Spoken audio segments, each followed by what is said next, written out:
Brothers and sisters, peace be with you. Today, Pastor Joshua will lead us to study the book of 1 Samuel, chapter 28. When we look at this chapter, it seems that we don't really understand.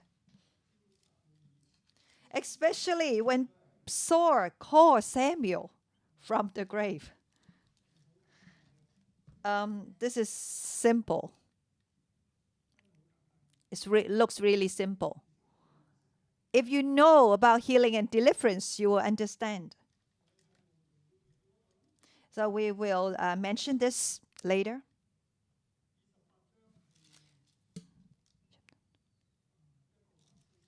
Chapter 28 is the bad news. And the topic for this chapter is the too fearful king.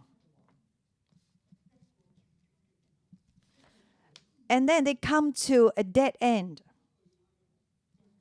The too fearful king.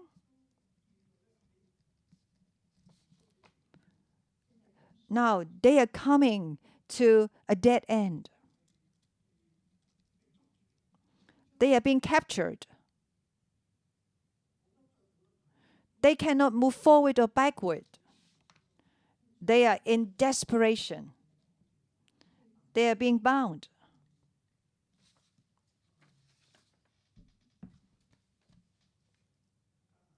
So difficult for them. So it's two fearful king. We could see two kings. Both of them, they are in desperation. Why? Because of fear.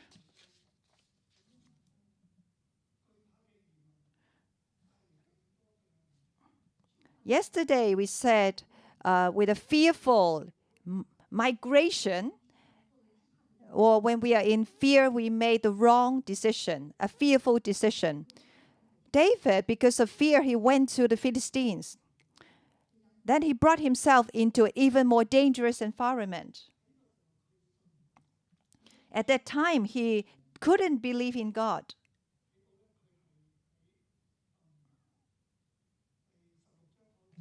Starting from chapter 16, let's talk about the rising up of David. Chapter 13 to 15, talk about the falling of King Saul.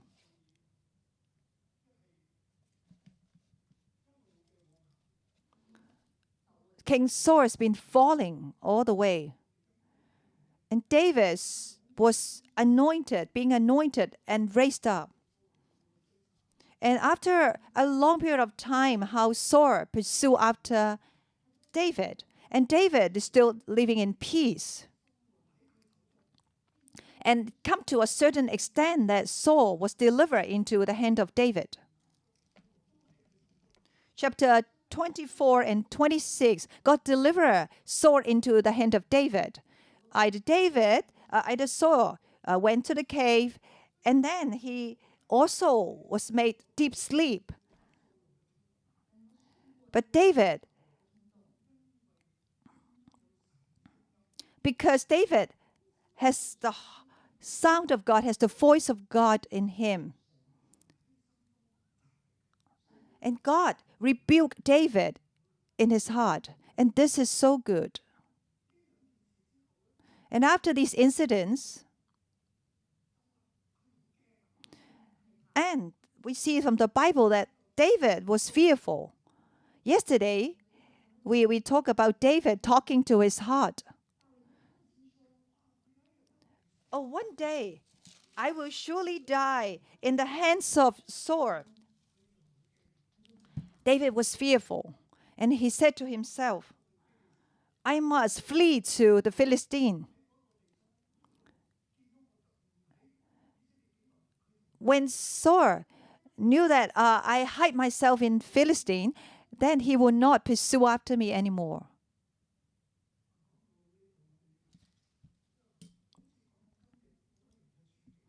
It seems that we are talking about the situation of many people.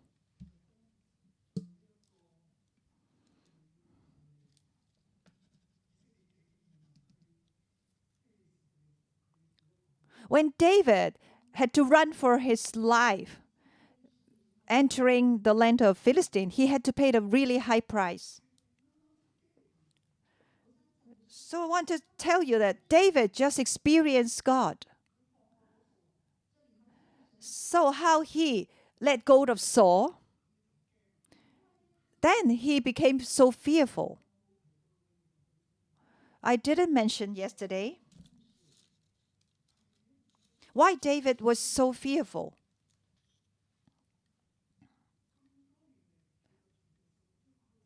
Over so many years since chapter 16,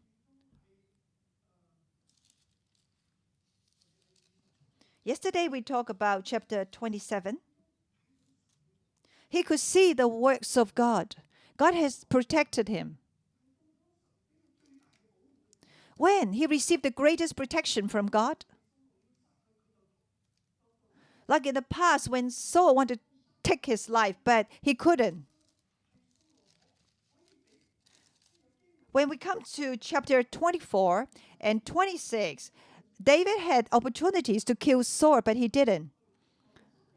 So Saul couldn't kill David until the time when David let go of Saul. David had a lot of experiences. It is his own experience. But where the problem lies, when it comes to an end, David didn't stand in his experience by faith and speak to himself. Or David didn't listen to how God has done through his life. And all these experience by faith, he didn't remember. He's not standing in his experience of faith and talk. He's standing in fear to speak. Oh, one day I will surely die in the hands of Saul. I will be captured by Saul.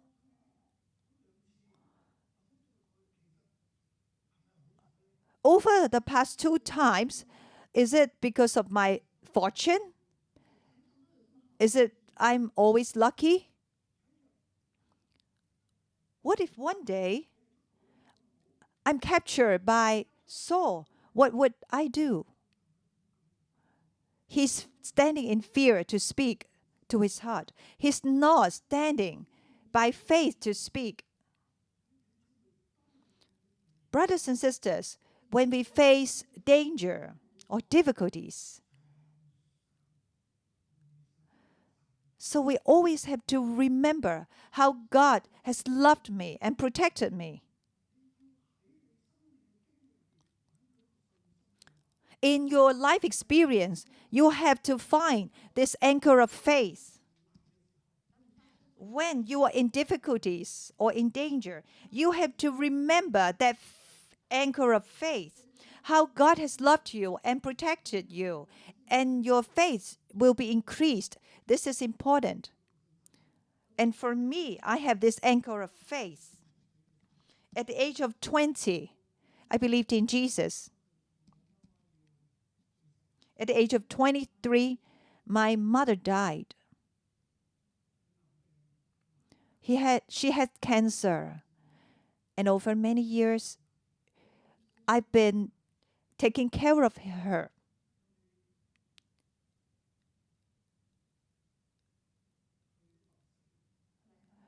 So when my mother was dying, I knelt before the bed. I said to my mom, "Thank you for nourishing me for 23 years." This happened in the Queen Elizabeth Hospital, in the big ward with many people. I knelt before her bed. In fact, my mom was staying there for a long period of time. I said to my mom that you have been taking care of me for 23 years.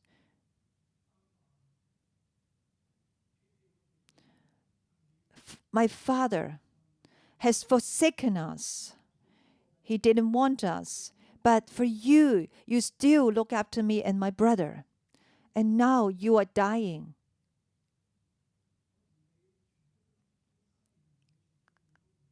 Over these 3 years, I was trying to preach the gospel to you, but you didn't believe in Christ. I know after you left, I won't have the chance to see you again. Even in heaven, I couldn't see you. Now I bow down to you 9 times. Thank you for taking care of me for 23 years. Thank you for not forsaking me. So I knelt down before my mother's bed and I bowed down 9 times. My mom grabbed hold of my hand. Oh, my son. Over all my life, I was having a lot of hardship. Since more, I suffer. Since more, my mom died. Then I got married. I was mistreated, bullied, and then I left home. And when I saw your father, I married to him. I thought I would live a good life, but it was miserable. Now you have grown up, that I cannot receive any blessing, that I'm about to leave this world. Oh, I really feel sad. My mom cried. And I cried too with everyone looking at us. So it's a life and death between us.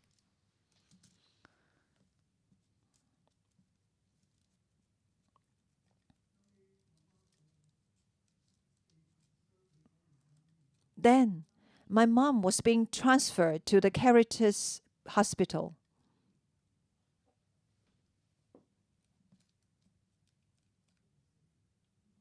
Before she died, she fainted. She went into coma. I was watching over her by the bed.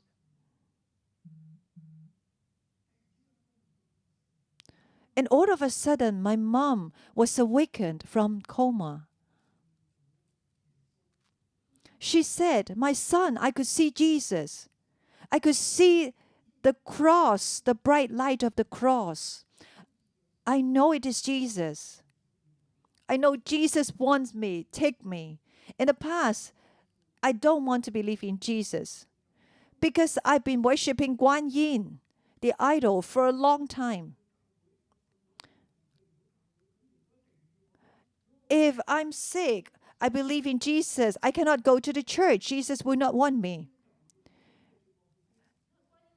And when Guan Yin watched over me and I couldn't believe her, what should I do? I know now Jesus wants me. Call the pastor quickly. I want to believe in Jesus. I want baptism. And immediately I called the pastor from my church to come. I remember it is Pastor Lee who came, baptized my mom. And after baptism,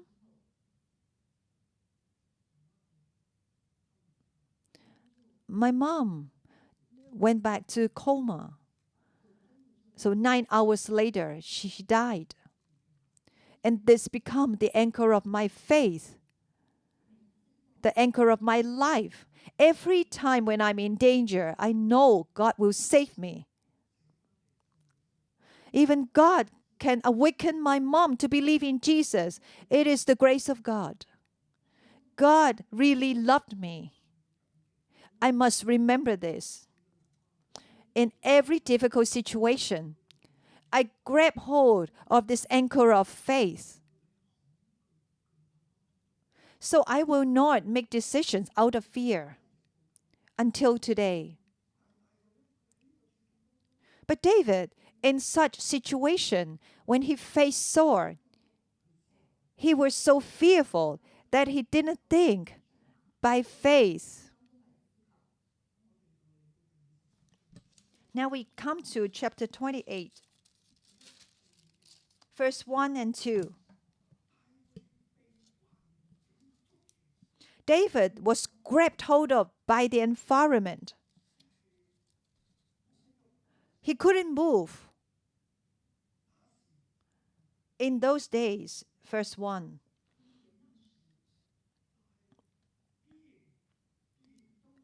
Being in those days, in the original text. So in those days,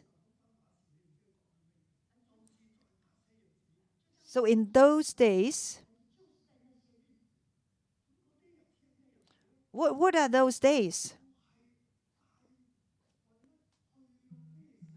When David went to the Philistine land and now trust King Achish, because he need to live there, he was trying to please Achish. So he asked Achish to let him live in the place. So he had so many people, he need to plunder the place. And he told King Achish, I'm going to fight against the Israelites, because he want to gain the faith and trust from Achish. He thought this is a good strategy. And then he killed the people in the Philistine territory. He didn't let anyone stay alive. He's living in lies. He's also living in danger, because he cannot let people know about this. He has to make sure nobody could see him. And for those people who see him, he killed all those people. He's living in such danger. He's just living in that environment. So in those days, something happened.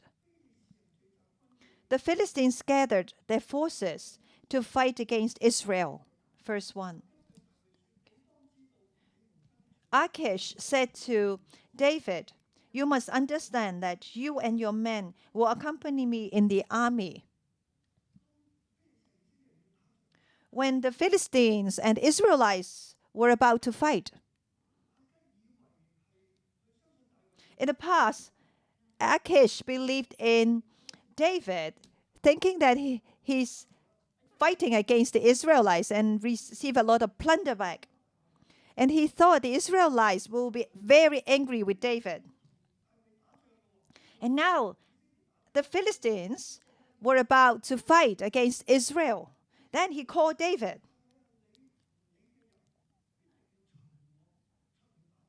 He said, David, you and your people must follow me to fight against the Israelites. David was grabbed hold of by the king Achish. He cannot say, oh, I cannot go. I don't want to go. And he cannot say, oh, let me be the pioneer. What did he say? Verse 2, David said, then you will see for yourself what your servant can do. This is his strategy. He want to buy time and see what would happen. He said, oh, my king, oh, what you want? Okay, go ahead and do it. I will listen to you.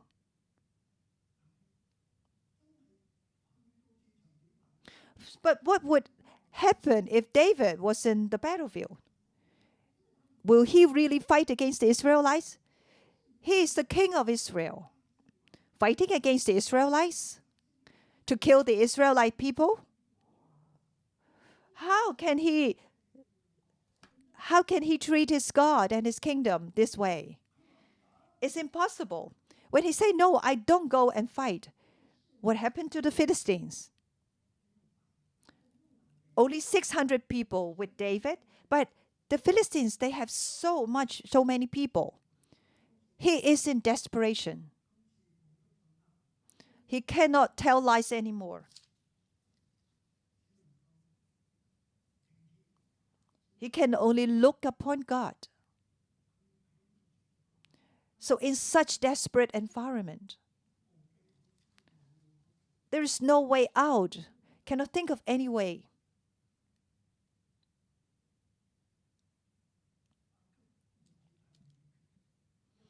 Achash is satisfied with David's reply.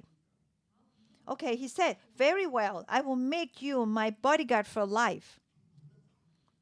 Then David cannot run, being Achish's bodyguard forever.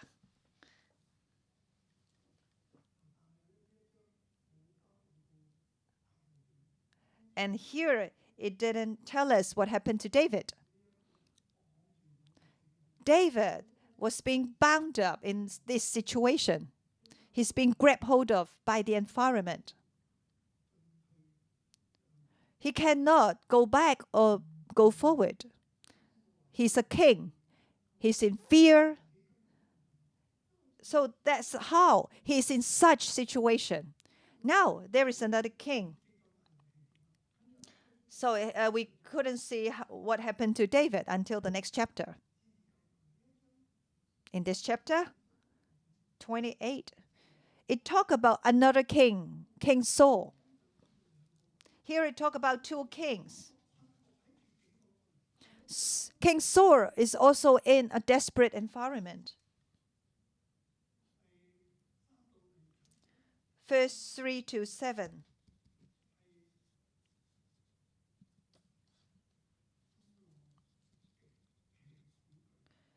Saul was in deep fear. Saul was in deep fear. Verse 3.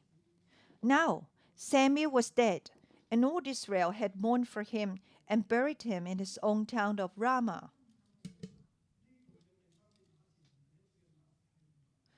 Here it says now, and in verse 1 it says in those days, they're different time. So the first verse is to be in those days.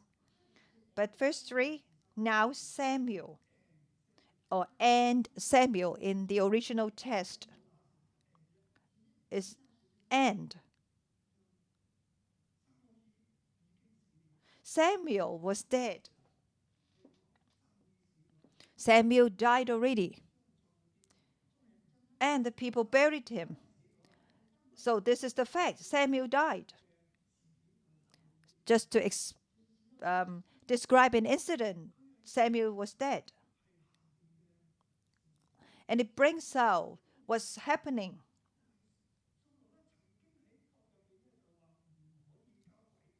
So Saul, in his kingdom, he once said, "Oh, no one can get in touch with the mediums and spiritists." So mediums, this is the translation.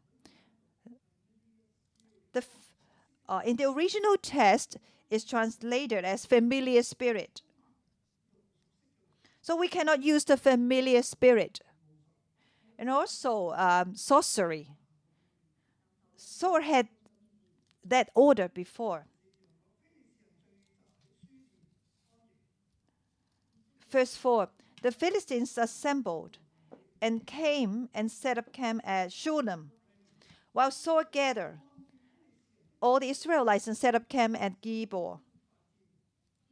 Verse 5, when Saul saw the Philistine army, he was afraid. Terror filled his heart. Saul inquired of the Lord, but the Lord did not answer him by dreams or Urim or prophets. Saul encamped with and fight against the Philistine army. But upon seeing the Philistines, he was so frightened. He was afraid. Terror filled his heart. It should be translated as his heart was trembling. Trembling. He was so fearful. He was so greatly terrified. His heart was greatly shaking. So this great shaking in his heart.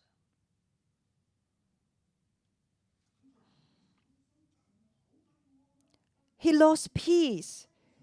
So fearful. he was so afraid that his heart was shaking. He inquired of the Lord. But the Lord did not answer him. In fact, God has already departed from him.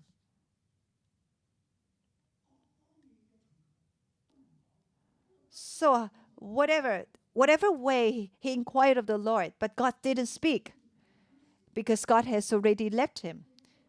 Then he asked a medium, a woman who is a medium, and tried to inquire of her. So in Endor, there is a medium, a woman. What did he do? So this is what we call medium. And the meaning is, the original text of medium is familiar spirit. So it's the same as mentioned in verse 3, the mediums. So he called an evil spirit. And the spirit is familiar with the people on the earth.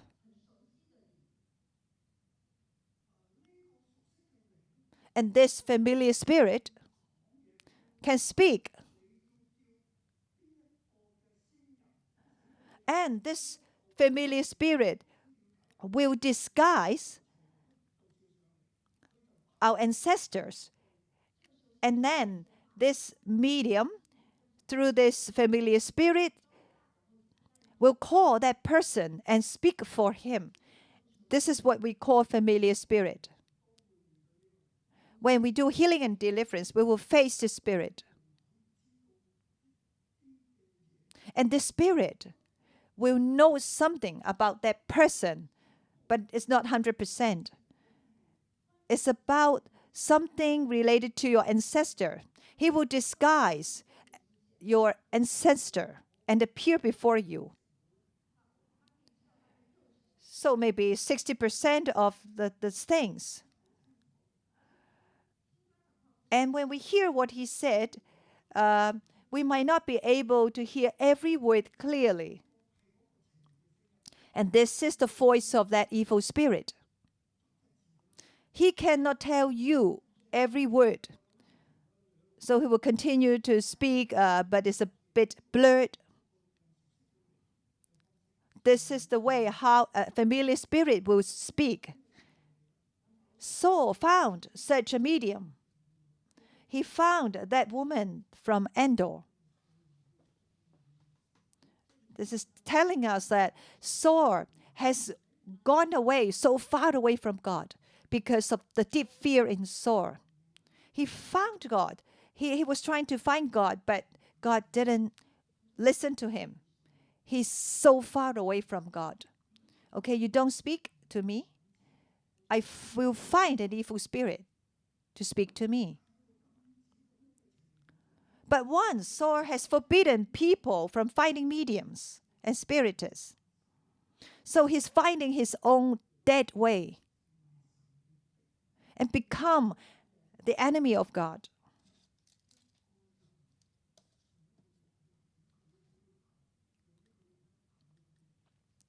Well, with deep fear, a king can come to such extent, totally forsaking God. Here talk about Saul. Was so fearful, he has totally left God and become the enemy of God. When he was in deep fear, nobody can help him. And even God has forsaken him. What is he trying to seek? He seeks the power of dark evil.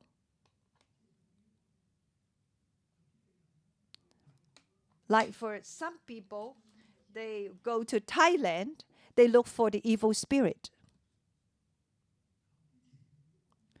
They inquire of the help from the evil spirit. Saul, when facing the Philistines, he was so afraid.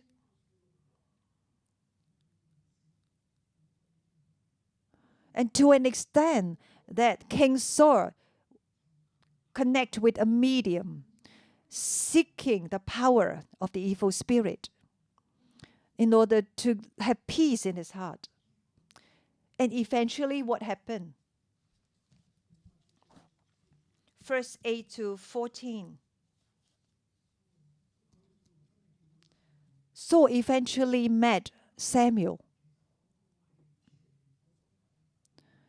Oh, that Samuel is being disguised by the evil spirit. Verse 8.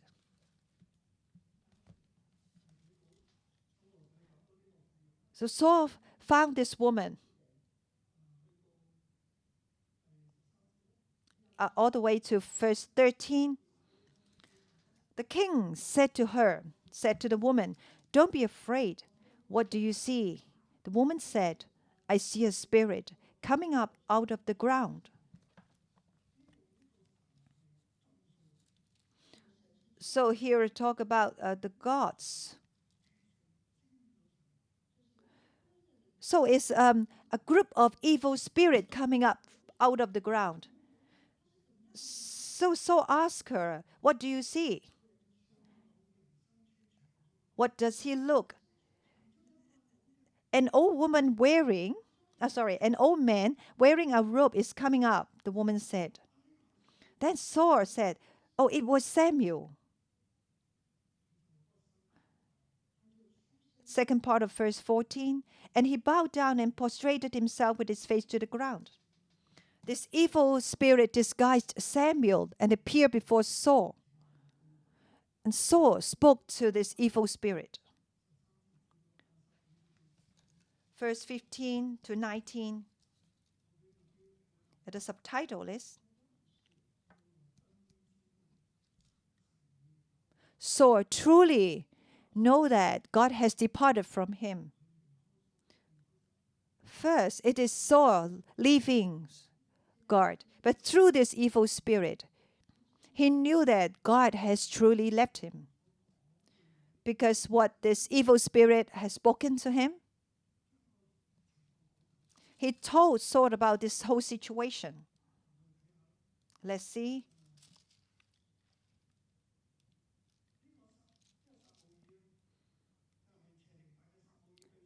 Then, verse 15, Samuel said to Saul, that Samuel is being disguised by the evil spirit. "Why have you disturbed me by bringing me up? I am in great distress." Saul said, "The Philistines are fighting against me, and God has turned away from me. He no longer answers me either by prophets or by dreams." Saul said, "God has departed from me. That's why I must seek you. Tell me what I should do now." Then Samuel, being disguised by the evil spirit, said in verse 16, "Why do you consult me, now that the Lord has turned away from you and become your enemy?"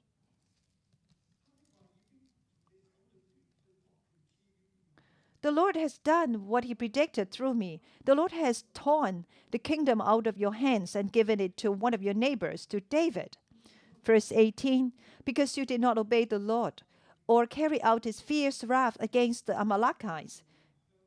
The Lord has done this to you today. The Lord will hand over both Israel and you to the Philistines. And tomorrow, you and your sons will be with me.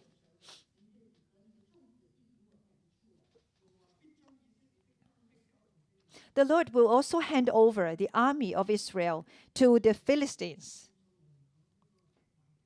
To Saul, this is a really bad news. At the end, he knew that God has left him. And surely he will lose his kingdom. And his kingdom will turn to David. Saul and all his sons and the entire army will die in the hands of the Philistines. God has delivered them into the hands of the Philistines. Saul left God. And God has forsaken him. To the Israelites in exile, it has a great meaning. When they are in fear, will bring them into an even more difficult situation. For those who have forsaken God, God will forsake them. Today, Israel is in exile. When they look back at this history, oh, it's because we have forsaken God. We have left God. That's why we are in exile today. Why leaving God? Because of fear. David was in fear, in desperate environment. Saul was in fear. He is now in such a worse situation, desperate situation. And God totally delivered him into the hands of the Philistines. He lost his country. He lost his kingship. He lost all his sons. He lost his army.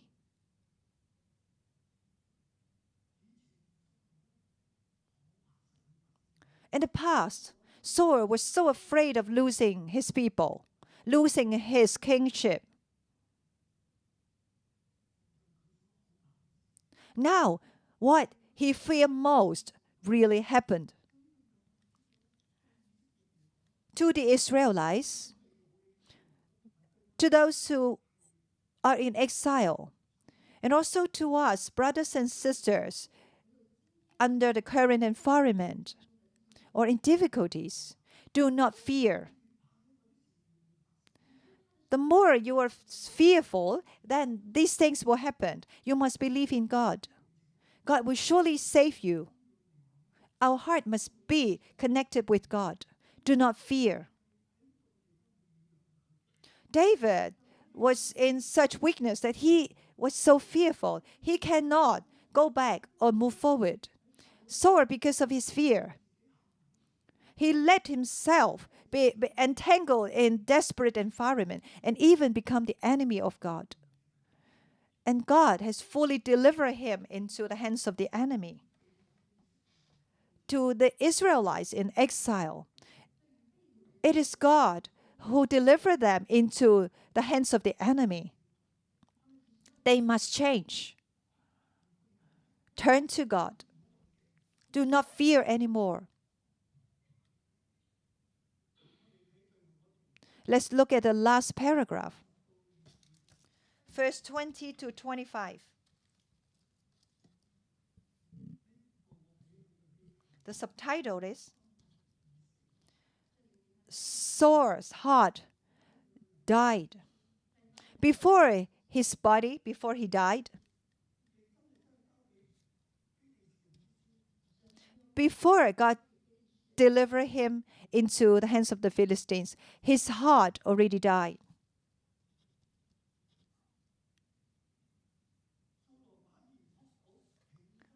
Verse 20. Immediately Saul fell full length on the ground, filled with fear because of Saul's words. His strength was gone, for he had eaten nothing all that day and night. Upon hearing what Samuel, being disguised by the evil spirit, said, all of a sudden he fell. He fell full length on the ground. It's not just sitting down, but he fell on the ground. Why?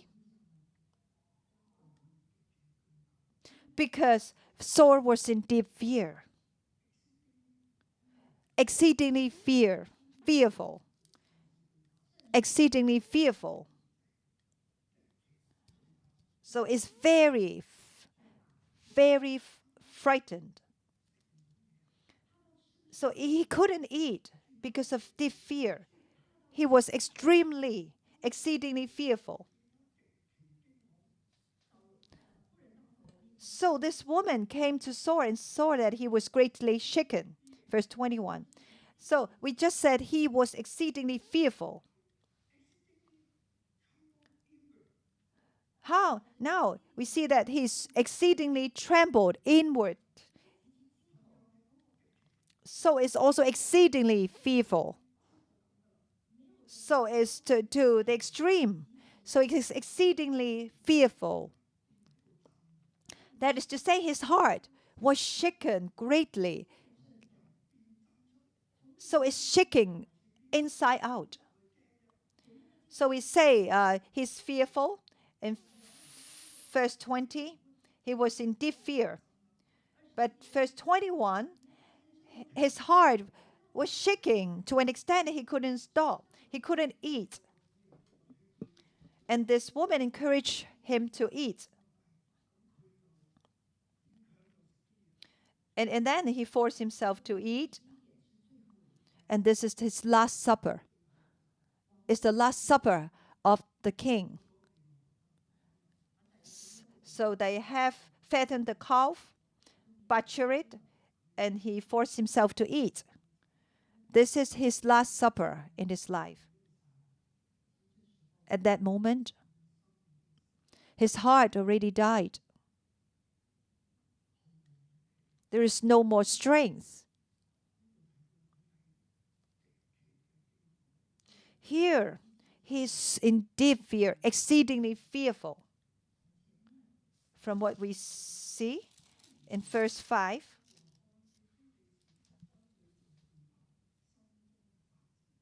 When Saul saw the Philistine army, he was afraid. Terror filled his heart. So here we see he's terribly fearful. His heart was exceedingly shaken by fear. That is, his heart was shaking, exceedingly shaking. From verse 5 until the last verse, it describes Saul like exceedingly fearful. 3 different adjectives. That is, heart is shaking. So his heart continued to tremble to an extent that there is no more strength for Saul. He didn't want to eat. In fact, his heart has already died. So when we go back to chapter 24 to 26,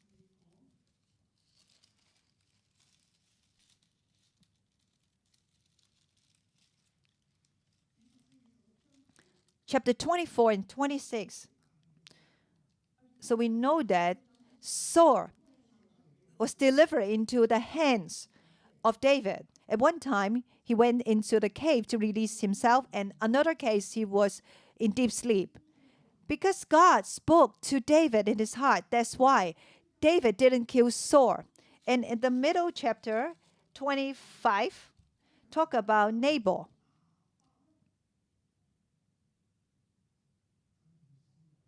Nabal is the same as Saul. When here talk about Nabal, Nabal is a fool. His heart is hardened. He's a fool. Here in chapter 25, it describes Saul as well as Nabal. Now let's see how Nabal died. His death is also talking about Saul.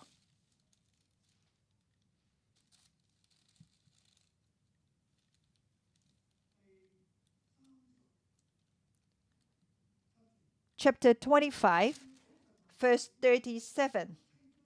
Then in the morning, when Nabal was sober, his wife told him all these things, and his heart failed him, and he became like a stone. Abigail told Nabal what has happened.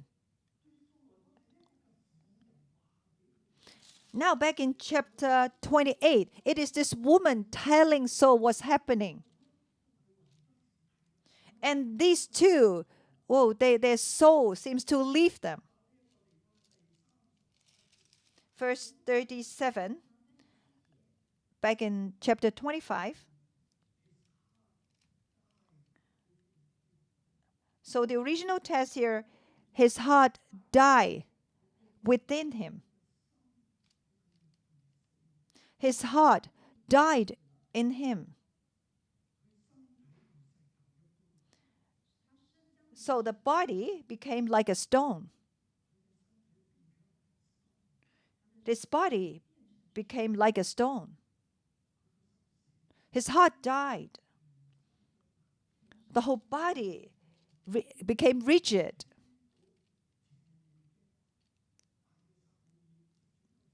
So Saul, upon hearing what Samuel, as disguised by the evil spirit, said, his heart died.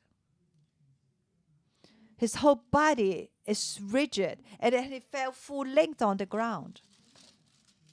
He fell on the ground. His body was rigid. So, chapter 25 and 28 in this area is parallel. So, when we hear about Nabal, the ending of Nabal, God proclaimed that Saul will also die this way. Saul's heart died. He had his last supper. So he is a king being destroyed and by facing the judgment. Brothers and sisters, to the Israelites in exile, they are already in judgment. They must repent. Do not fear. Must trust God. To us nowadays, when we see the two kings, even though they have a different destiny, God has already led Saul. God has to bless David. But because of fear, David can also be under desperate environment, like Saul. So in this chapter, I continue to describe Saul exceedingly tremble and fearful, shaking in his heart. And inwardly, he's shaking. So he's shaking from inside. Why? Because he has left God, and God has left him. Brothers and sisters, God is telling us, no matter what environment, you must grab hold of the faith. Remember what God has done in your life. Do not live in fear. Because fear will bring you to a deeper, desperate environment. We must rise up. If you are fearful, then you must repent. And remember all the things that God has done for you, all the good things by faith. Let us continue to move forward by faith. The environment is not fearful. With God, we should not fear. We should not fear of losing the heart of people. We should not fear this and fear that. Do not fear of losing your wealth. With God, everything is possible. Yes, everything is in the hands of God. Our life is in God's hand. Your future is in God's hand. Your safety is in God's hand. Even nowadays, when we have COVID, our peace is in the hands of God. Let us not fear. Do not make decisions out of fear. Just according to the environment, and do it as the time goes, because the Spirit of God is with us. Follow God. Just follow Him to do whatever is led by God. Nabal is a foolish man. Saul is also a foolish man. Today we mentioned about Nabal. We mentioned about Saul. And who's next? I hope it's not you or me. Let us grab hold of God. Bless you all.